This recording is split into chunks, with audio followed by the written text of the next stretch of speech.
You're welcome back to this series on the unhealthy craving for wealth amongst our youths. Yes, this is going to be the penultimate episode, I believe. That is, if next week's episode can fit into one episode, one video. For those of you who are watching for the first time, we've dealt with other topics. Right now we're dealing with the institutions that are responsible or that can help with working on this unhealthy craving for wealth amongst our youth. Okay, we've dealt with parents, we went on to spiritual leaders. Now a senior friend of mine said they are not spiritual leaders, they are religious leaders.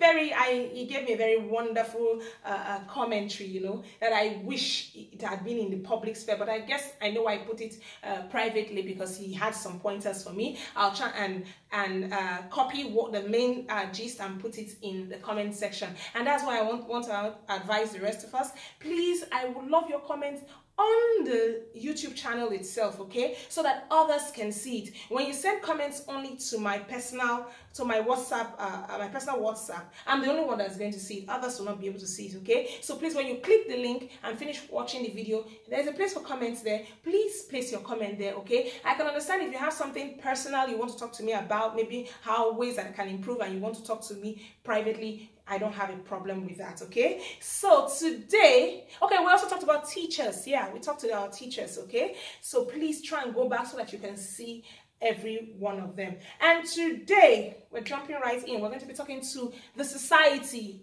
All of us. We're going to be talking to the society. How has the society been contributing to this issue on ground, okay? And how can we all together help to stop it, okay? Now, the basic thing is we are very good at applauding wealth. That is actually our major problem. Now, in what ways do we applaud wealth? The first thing I have here is the way we spray at events. Yes, it's a Nigerian thing, I know. We like to spray at parties, you know. You go to a party and you know, and it's show off. It's plain show off. That's what we go to do. And these young people are watching you, and some of them too, not some of them, they want to do the same because they are copying you. Their parents, their teachers, their mentors. So when they see you do it, they too also want to do it. Now, you come to an occasion, maybe a burial or a wedding, and you see when the couple are dancing or the bereaved dancing, you see people come and start spraying them, you know, and people start hailing them and shouting, you know, we feel cool inside of us, you know, you're feeling very cool with yourself. These are some of the problems we have. What stops you from putting that money that you want to spray in an envelope and give it directly to the people you instead of spraying them? Or you transfer money to the person's account. You ask for the person's account details and you transfer the money there. What stops you from doing that? Somebody said something. The irony of this whole thing. You will go for an occasion. You plan to spend 5,000 naira to spray someone. You will now go and buy 5,000 naira from these people who sell brand new notes. Of course, that's your 5,000 naira now will be reduced because the person will take his commission. So instead of spraying that person 5,000, you may end up spraying the person maybe 4-5. I don't know how they take their monies, but it's something like that. You will not spray the person maybe 4-5. You short change the person simply because you want to carry new notes and show off. Ironical, right? That is how we behave, and these things ought not to be so. How can we stop this? How can we what can we do about this? Let's stop it.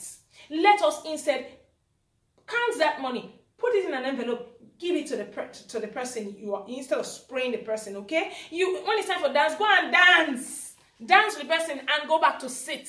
Or you could ask for the person's account details and transfer the money instead, rather than showing off. Of course, that's what is happening now. You go to all these parties, you see all these it's funny enough, it's not only the destitute, the less privileged who actually come to pick such monies when you start spraying. Even intelligent beings, people who work, will still be, hey, bros, my own, they will be, following the person that's training. Bros, hey, bros, they start hailing because they also want their money. And that is what these young ones are saying. That's why when they come to parties, they just come, they fling the money, bam, fling the money, bam, just to create distraction and attention upon themselves.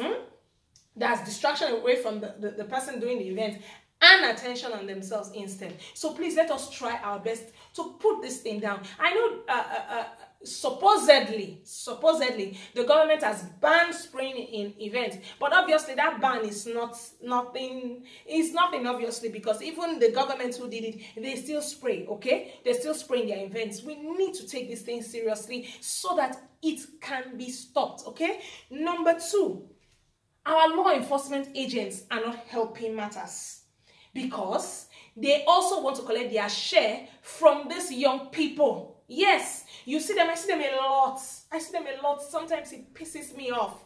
Once you are in a police checkpoint, you're coming, and you see that people are being stopwatch.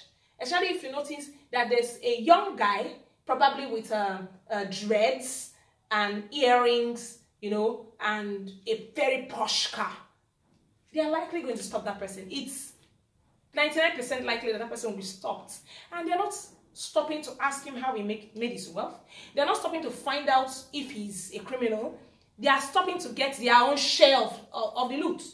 And when you keep doing that, how will they change? Because these young men realize that, okay, what they are doing is okay because you're applauding them. You're applauding them, that's why you're taking your own share. Okay? So our law enforcement agents need to look into this thing and stop it. A few years back, when this thing had not escalated this much, one of my sons went to school to pick up something. He had his old school. He went to pick up something from the school, I think his results or so, and he was coming out. Fortunately for him that day, he was supposed to be going to meet his mother. He came out of school to meet a police checkpoint by his school, and they stopped him, asking him, give me your phone. Yeah, transfer, I won't give us now. We are on poor boy. Poor boy. These are teenagers, they grow so big, they grow so fast, and you think, oh, this one, some of them are walking with their broad chest, and you think, oh, the poor boy was in fear, and they didn't know that. They were disturbing him. Unfortunately for them, oh, by the way, the mother is a policewoman. And she was expecting her son, and her son had not come. So she called the line, and they had the audacity to pick up the phone.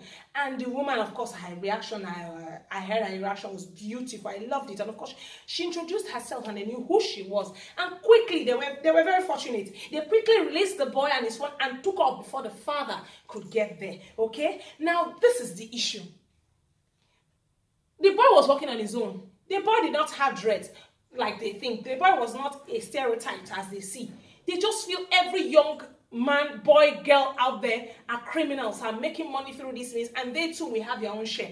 This is part of the issue that we have. So we need our law enforcement agents to do their jobs and stop collecting their share of the loot, because that's what it is. These are criminals stealing from people, and you are taking from them. You are a criminal yourself, and it's not proper for our law enforcement agents. They should be examples. They should live exemplary lives. Okay. Now, number 3, when financial crimes, what we call white-collar crimes, are not punished, you are encouraging or applauding wealth. Yes, above anything else. You believe that wealth is the most important. That's what you're telling people, and it's something that's common in this part of the country. If you are a white-collar criminal and you are caught, especially if you're a politician, you have enough money to throw around, you will not be arrested. You will be set free. You will be able to move freely. Okay. Now these young people are seeing it.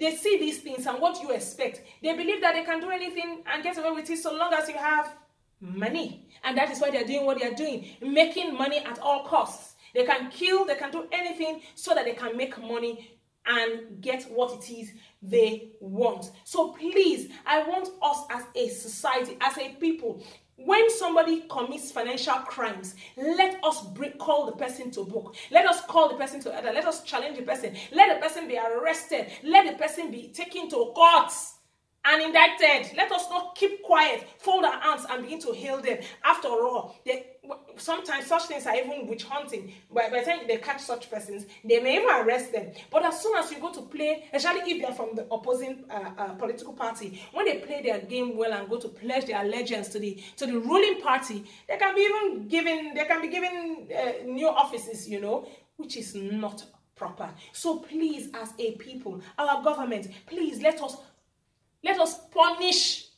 financial criminals, okay, so that our young ones will see it and know that yes, this is wrong, okay. Then another thing we are very good at doing is celebrating criminals. Yes, we celebrate them, we elevate them above decent work, among those who work decently. Yes.